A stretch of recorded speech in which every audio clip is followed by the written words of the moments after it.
आदित्यनाथ सिंह हाथ जोड़ के समाज के बीच में खड़े हैं। आप बताइए मेरे पूर्वज का नाम क्या था जो शोषण कर रहे थे? हम माफी मांगेंगे आपके सामने।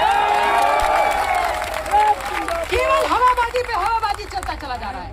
वो प्रधानमंत्री मोदी जो सामान्य वर्ग में जन्म लेते हैं, 1992 में जिसकी जाति को ओबीसी में डाल दिया जाता है, संसद में खड़े होकर के कहते हैं मैं तो अति पिछड़े समाज से आता हूं।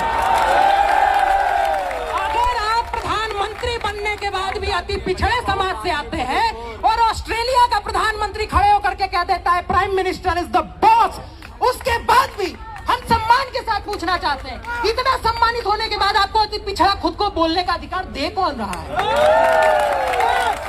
आप एक व्यक्ति नहीं थे, आप हमारे प्रधानमंत्री थे। जब हमने आपको पिछड़ा नहीं माना तो आपने अपने आप को पिछड़ा कैसे मान लिया? इन सवालों पे कोई बात ही नहीं कर रहा है। इन सवालों पे कोई बात ही नहीं कर रहा। हर दुबे ने कह दिया, आदित्यनाथ सिंह ने कह दिया कि भाई आर्थिक आधार पे आरक्षण दे दीजिए। कह रहे हमारा हक छीनना चाह रहे हो। मेरे भाई तुम 90% हो इस देश में, तो तुम ही दावा करते हो। तो अगर आदित्यनाथ सिंह और हर दुबे कह रहे हैं कि 50% आरक्षण तुम आर्थिक आधार पे दे ही दो, तो रेशियो के हिसाब से भी 80% तुम्ही को मिलेगा। तो हमको मिल रहा है कि तुम्ही को ज्यादा मिलने वाला है। अभी तो IST नडाबी के परिवार वाले पूरा लेके चले जा रहे हैं। वो तुमको सही लगता है? इन सवालों पे कोई बात ही नहीं करना चाहता। लेकिन अभी मैं इतना बोल रहा हूं, उसके बाद कहा जाएगा कि ये तो जातिवादी शोषक है, UGC का कानून कहता है। इसके ऊपर भी आवाज होनी चाहिए थी, पहुंचनी चाहिए। दिल्ली में बैठे हुए हैं हम लोग। सरकार कहती है किसी ने अपने माई का दूध नहीं पिया है। ये NDA की सरकार है। आरक्षण कोई हटवा के नहीं देख सकता, आरक्षण पे बात नहीं कर सकता।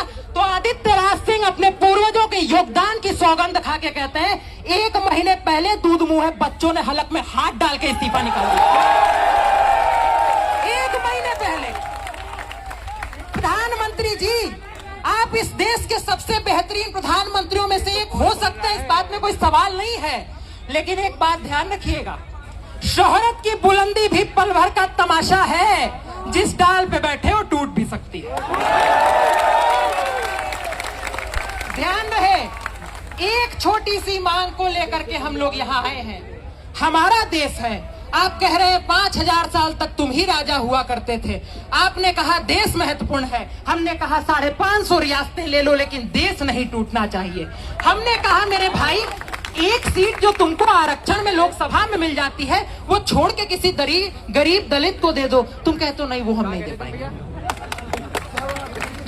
ये कौन सा लोकतंत्र है? ये कौन सा मजाक आप लोगों ने इस देश की व्यवस्था का बना रखा है? ये अधिकार आपको हम भी नहीं दे सकते, क्योंकि हमारे पूर्वज इस देश के शासक हुआ करते थे। हमारे अंदर भी शासकों वाला